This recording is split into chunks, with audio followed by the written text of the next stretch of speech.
The neon sign outside the Silver Coin Diner flickered with a rhythmic, dying buzz that matched the headache blooming behind Naomi's eyes. It was 2 hours before the confrontation that would end her anonymity, and for now, she was exactly what she pretended to be, a ghost in a blue polyester uniform. She moved with a practiced, intentional clumsiness.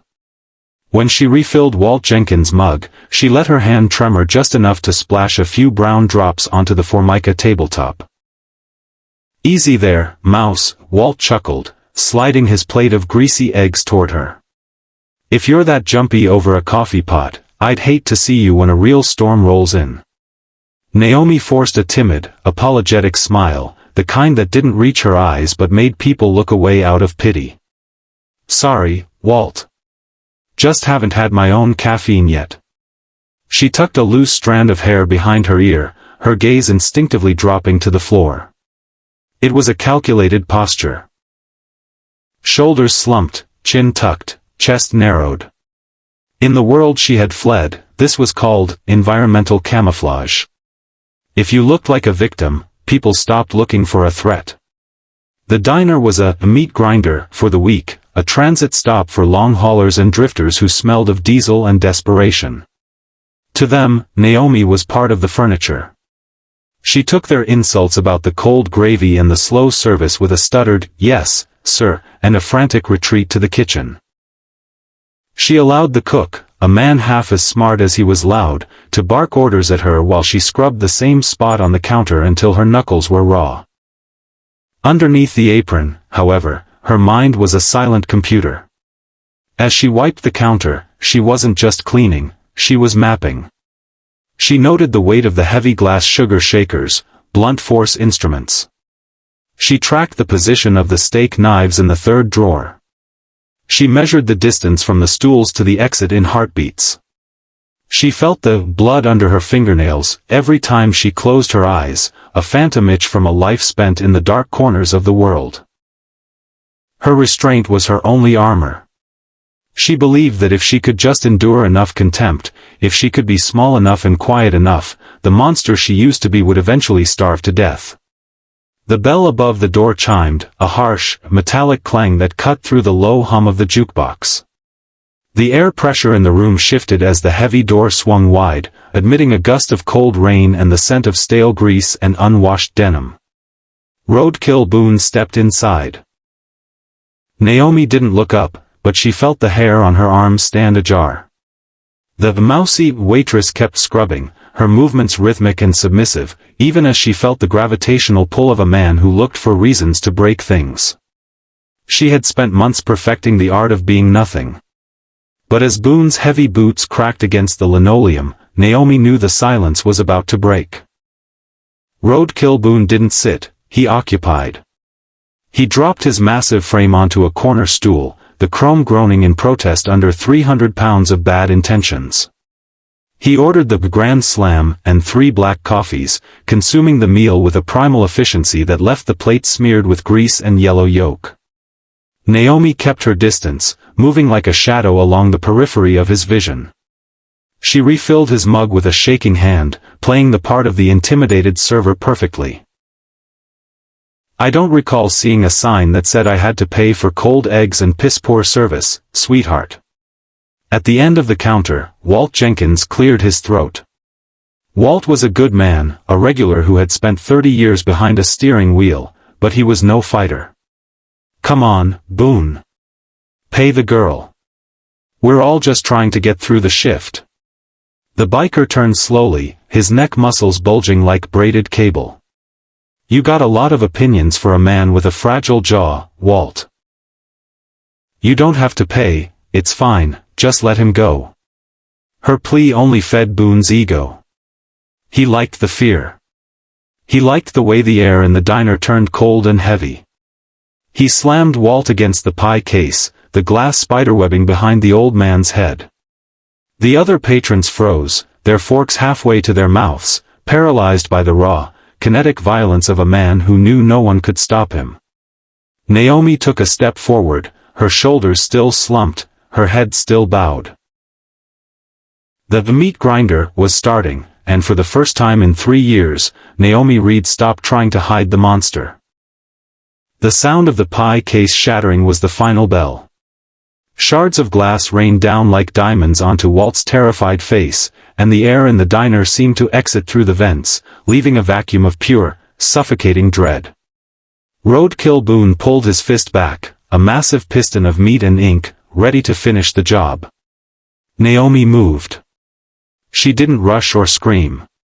She simply ceased to be the woman who tripped over her own feet. One moment she was behind the counter, a blur of blue polyester. The next, she was within the arc of Boone's swing. To the patrons watching, it looked like a glitch in reality, a mouse running directly into the cat's open maw. "Let him go," she said. Her voice wasn't loud, but it possessed a terrifying, flat resonance that cut through the biker's adrenaline-fueled roar. Boone sneered, his eyes flicking to the small woman who had dared to touch his arm. "Get your hands off me, you little." He tried to shake her off, but it was like trying to shake off a mountain. Naomi's hand had closed around his forearm, her grip not relying on muscle, but on the precise application of leverage against his radius and ulna. Boone's arm froze in mid-air. His eyes widened, confusion flickering through the rage as he realized his limb no longer obeyed him. He swung his free hand, a wild, horizontal haymaker designed to take her head off.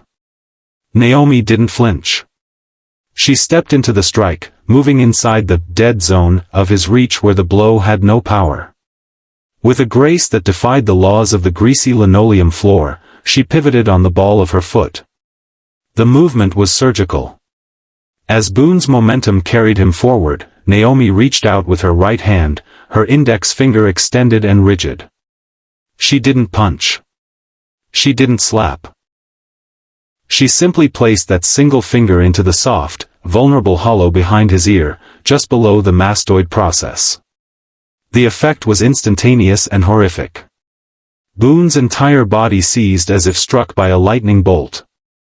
The laws of physics dictated that a 300-pound man should have crushed her, but instead, he collapsed inward.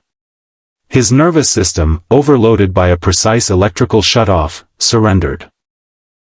His grip on Walt slackened, and the giant began to tilt, his eyes rolling back until only the whites showed. There was no sound but the hum of the neon and the ragged gasp of Walt Jenkins as he slumped to the floor. Naomi stood over the falling titan, her face a mask of cold, analytical detachment. She had broken the first rule of her new life, she had been seen. In the vacuum of silence that followed Boone's collapse, the diner felt like a frozen film frame. To Walt, it looked like a miracle or a freak heart attack. To Naomi, it was simply a matter of physics and biological fail-safes. The mousy waitress was gone, replaced by a ghost who saw the human body not as a person, but as a series of interconnected circuits that could be tripped with the right key. She stood over him, her breathing shallow and controlled, her mind already running the after-action report. The move hadn't been about strength. Strength was a variable that could fail. Naomi relied on constants. When Boone had swung that massive, clumsy haymaker, he had committed his entire center of mass to a forward arc. In tactical terms, he had overextended his kinetic chain. Naomi hadn't fought his power, she had borrowed it. By stepping into the dead zone.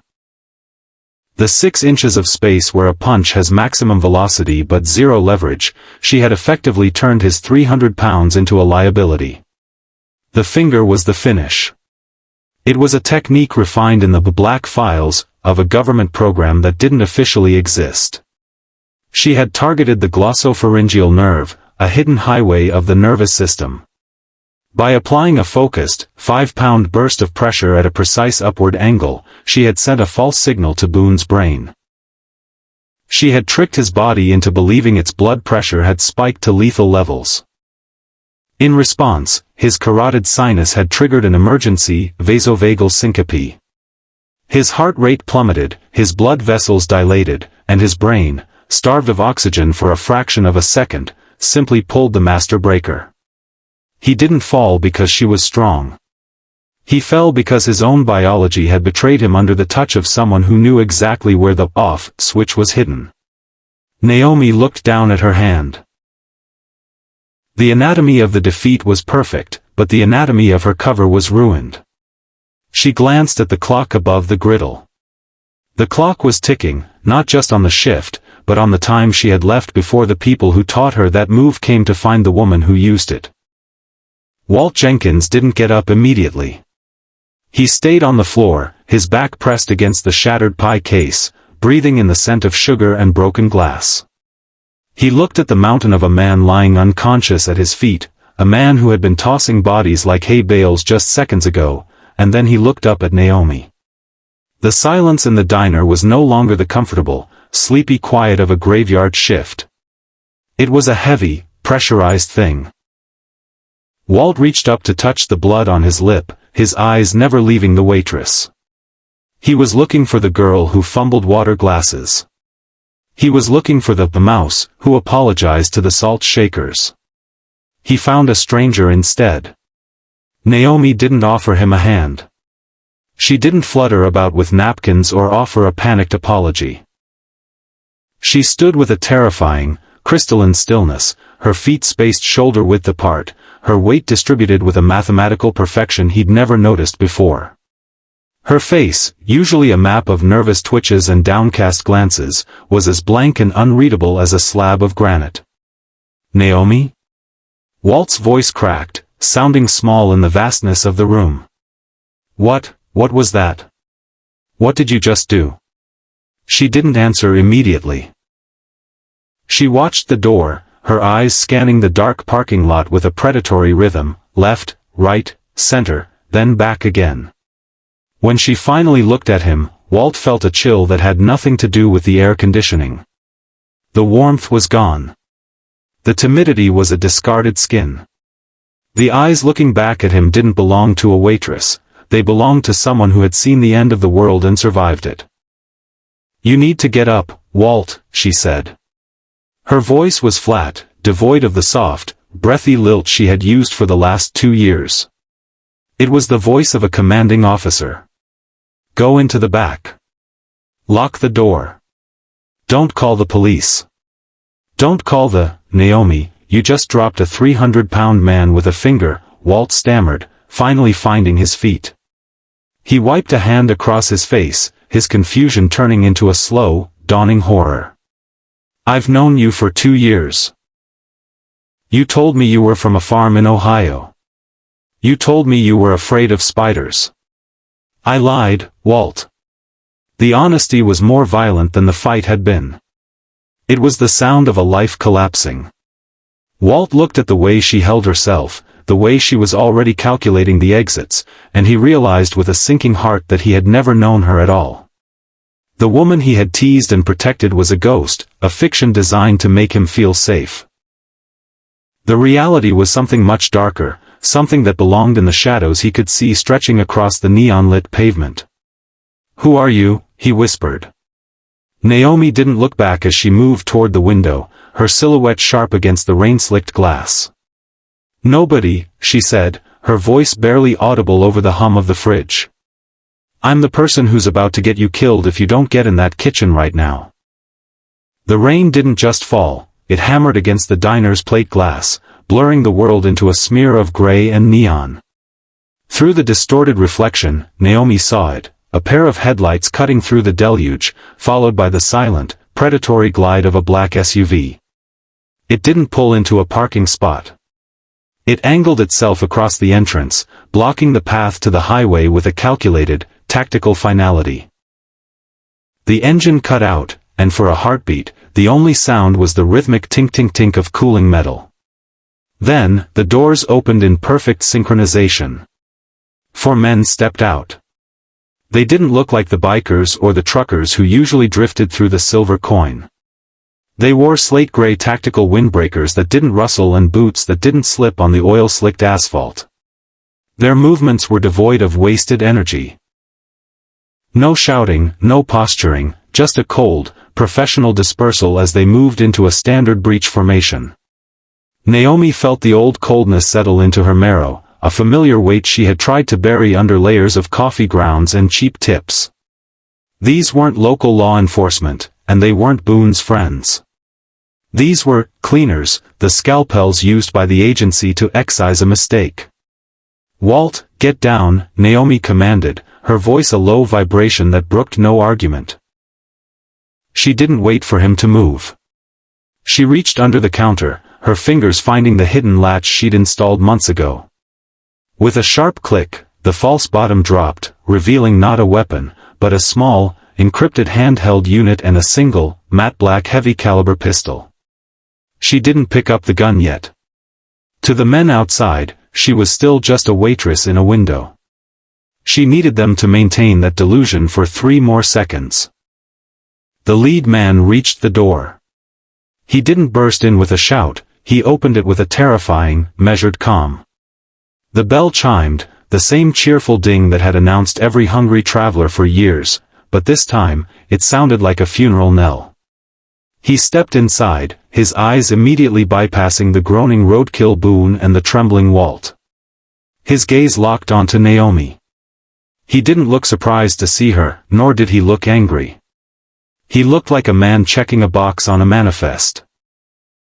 He tapped his earpiece, the blue light of the device casting a ghostly glow against his jaw.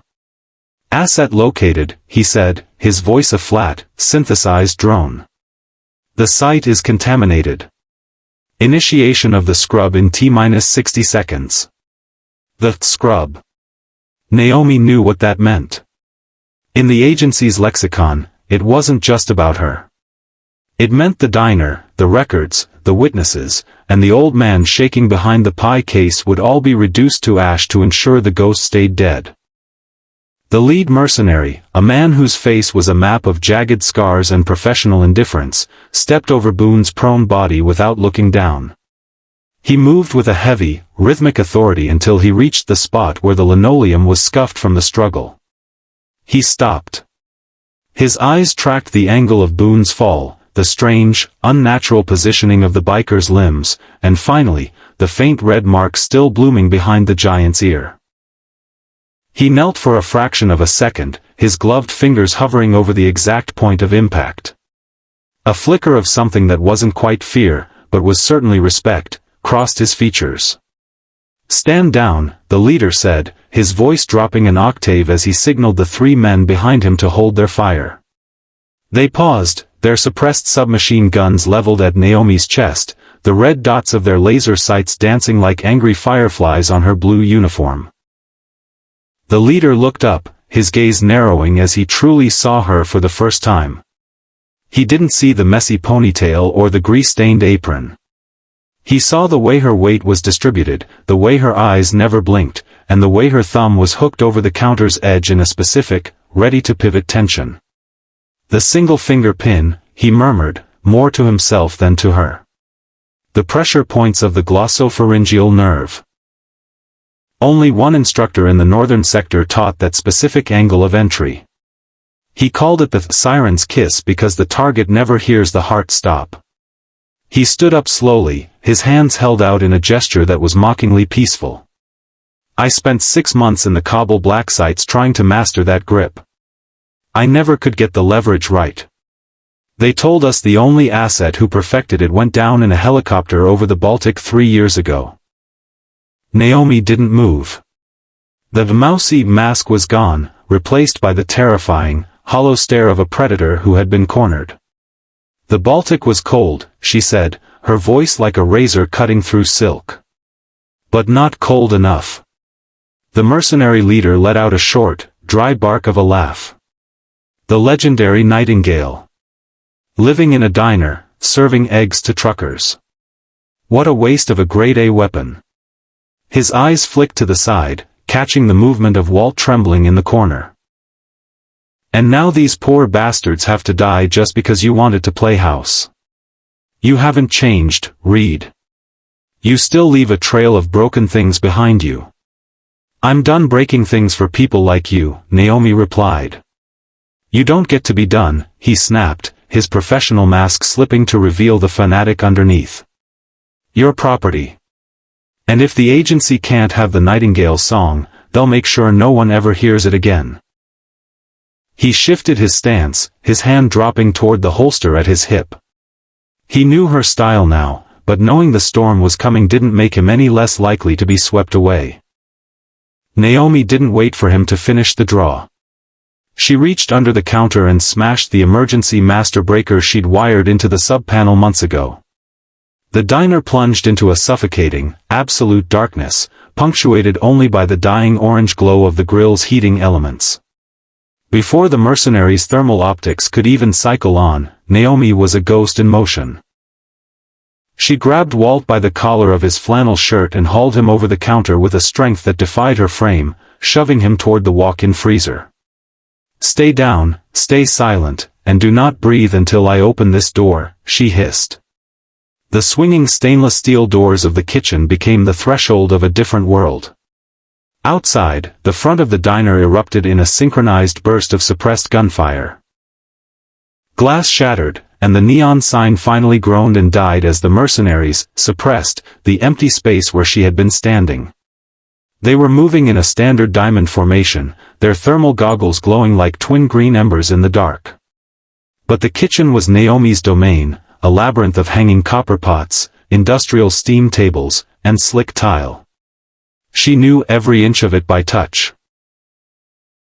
As he crumpled, she caught his weapon before it could hit the floor, her fingers familiar with the cold steel of the submachine gun. A second mercenary vaulted over the counter, his infrared laser cutting a bloody line through the steam rising from the dish pit. Naomi dropped to a crouch, sliding across the wet floor. She didn't fire. Firing would give away her position. Instead, she reached up, grabbed the spray hose from the sink, and blasted him with a jet of scalding, 180 degrees Celsius water. Naomi pressed her back against the cool surface of the walk-in, her heart a steady, lethal drumbeat. She wasn't a waitress anymore. She was the Nightingale, and the kitchen was no longer a place of service, it was an abattoir. The darkness of the kitchen was a thin veil, and it was wearing out. Outside, the remaining two mercenaries were regrouping, their boots crunching on broken glass with a slow, predatory rhythm. Naomi checked the magazine of the captured submachine gun, 8 rounds left. Not enough to clear the room against armored professionals. She needed a distraction, a blunt instrument to break their formation. She moved back toward the main floor, a shadow gliding through the debris. Roadkill Boone was still where he had fallen, a massive, unmoving shape slumped against the base of the counter. His breathing was heavy and ragged, his nervous system slowly rebooting from the surgical strike she had delivered minutes ago. Naomi knelt beside him.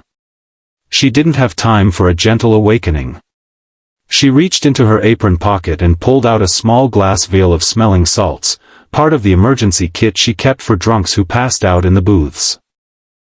She snapped it under his nose. Boone's head jerked back, his eyes snapping open. He let out a choked, violent gasp, his hands instantly clawing at the air.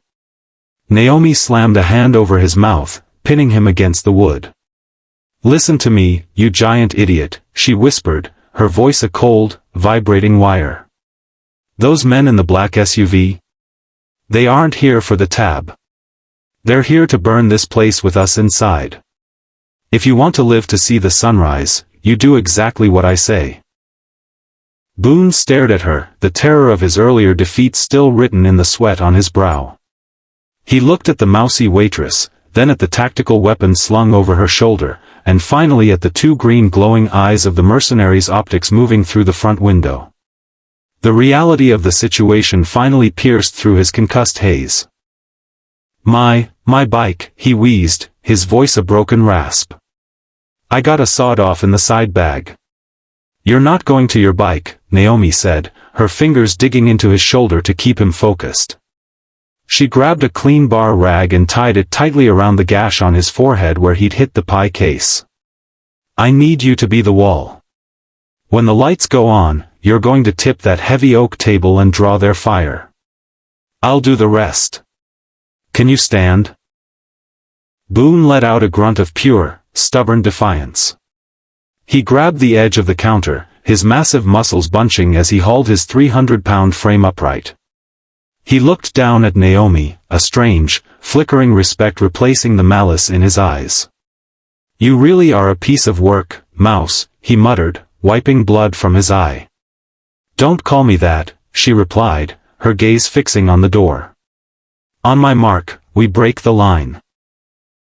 The two of them stood in the flickering shadows of the dying diner, the elite assassin and the broken biker, an impossible alliance forged in the dark. The final barrier between the diner and the highway didn't shatter, it dissolved. Naomi kicked the emergency override on the exterior floodlights, and the parking lot erupted in a blinding, white-hot glare that turned the falling rain into a curtain of silver needles. "Now!" Naomi barked. Roadkill Boone roared, a sound of pure, unadulterated primal rage. He charged through the front doors like a runaway freight train, carrying a heavy oak tabletop as a makeshift shield.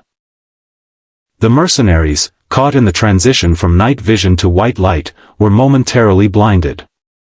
Their suppressed fire chewed into the wood, splinters flying like shrapnel, but Boone didn't stop. He slammed the table into the hood of the black SUV with a bone-jarring crunch, pinning one of the shooters against the chassis. In the wake of the giant, Naomi was a ghost. She didn't run, she flowed. She used Boone's massive silhouette as cover, her body low to the rain-slicked asphalt. As the mercenary leader pivoted to track the biker's charge, Naomi rolled from behind a tire, the captured submachine gun coming up in a single, fluid motion. She fired a 3-round burst into the leader's shoulder, the impact spinning him around and sending his weapon skittering across the wet pavement.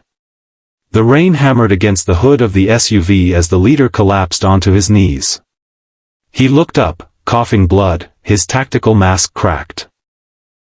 Naomi stood over him, the rain washing the grease and flour from her face, revealing the sharp, lethal geometry of the woman she had tried to bury. "The Nightingale," the leader wheezed, a ghastly smile touching his lips. You're going to have to kill us all, Reed. You know how the agency works. They don't stop." "I know," Naomi said. She looked at the man, then at the flickering neon sign of the silver coin, and finally at Boone, who was currently hoisting the second mercenary into the air by his tactical vest. The mousy waitress was dead. The lie was over. She didn't pull the trigger. Instead, she stepped closer, the muzzle of her weapon pressed firmly against the leader's forehead. "Tell them I died in the scrub. Tell them the Nightingale is ash. If I see another black SUV in this county, I won't target the nerves next time. I'll target the heart." The leader stared into her eyes, eyes that held the cold, infinite depth of the Baltic Sea, and he saw that she wasn't bluffing. He nodded slowly, a recognition of defeat between two professionals. Behind them, the diner was a shell of its former self, the neon, open, sign flickering one last time before going dark. The storm was beginning to break, leaving only the sound of heavy breathing and the rhythmic drip of water off the SUV's bumper. The standoff was over, but as Naomi looked toward the horizon, she knew the peace was just another shadow. The storm had slowed to a miserable drizzle by the time Naomi stepped back into the ruins of the silver coin. The air inside was thick with the smell of cordite and spilled syrup. Walt was standing by the walk-in freezer, his hands shaking so violently he had to grip the doorframe to stay upright. He looked at the woman approaching him, the woman who had just cleared a parking lot of professional killers, and he flinched. That flinch hurt more than the bullet that had grazed Naomi's arm. "It's over, Walt," she said. Her voice was quiet, but the stutter was gone, replaced by a haunting, melodic clarity. She reached out to touch his shoulder, but stopped, her hand hovering in the empty air between them. She was covered in motor oil, rain, and the dark stains of a life she could no longer hide. Walt looked at her, his eyes searching the face he thought he knew. "You're leaving," he whispered. It wasn't a question. "I have to. If I stay, more of them will come. The next group won't wait for the door to open, they'll just level the building. She moved behind the counter one last time, reaching for her coat. She didn't take the tip jar. She didn't take her paycheck. She only took a small, silver locket she'd hidden behind the industrial toaster. Was any of it real? Walt asked, his voice cracking. The stories about the farm? The 2 years you spent here? Was that all just camouflage? Naomi paused, her silhouette framed by the jagged remains of the front window. She thought about the early morning spent sharing coffee with him, the way he'd always save her the Sunday crossword, and the genuine peace she'd felt in the mundane rhythm of the diner. The farm was a lie, she said softly, looking back over her shoulder. But the friendship wasn't. For 2 years, you were the only person who made me feel like a human being instead of a weapon. I'll always be grateful for that, Walt. She reached into her pocket and pulled out a heavy roll of bills, the cash she'd stripped from the mercenary leader's tactical vest. She set it on the counter next to a broken sugar shaker. For the pie case. And the door. Naomi. Don't look for me, Walt. And if anyone asks, the waitress ran out the back door as soon as the biker started his trouble. You never saw a gun. You never saw a Nightingale. You just saw a scared girl disappear into the rain. She didn't wait for him to respond. She turned and walked out into the night, her movements fluid and silent once more. By the time Walt made it to the window, the parking lot was empty. The black SUV was gone, Boone's bike was a receding roar in the distance, and Naomi Reed was nothing more than a ghost fading into the mist. 6 months after the glass was replaced and the copper scent of blood had faded into the familiar aroma of burnt toast, the Silver Coin Diner regained its rhythm. Walt Jenkins still sat at the corner stool every morning at 3 a.m., but he no longer joked about the weather or teased the new staff. He spent a lot of time staring at the linoleum, specifically at a small, scuffed patch near the counter where a 300-pound man had once hit the floor with the weight of a falling mountain. Roadkill Boone still came by, too. He was quieter now. He paid his tabs in full, tipped the new girl 20%, and never raised his voice, even when the coffee was cold. Sometimes, he and Walt would lock eyes, a silent, shared acknowledgement of the night the world tilted on its axis. They were the only ones who knew that the mouse hadn't just been a girl in a blue uniform, she had been a lion in a cage of her own making. The world is full of people like Naomi. They are the shadows in the supermarket aisles, the quiet faces behind bus windows, the ghosts who refill your water without making eye contact. We mistake their silence for weakness and their restraint for fear. We assume that because they don't roar, they have no teeth. But true power doesn't need to shout. The loudest man in the room is often the one most terrified of the dark, while the quietest is the one who has already mastered it.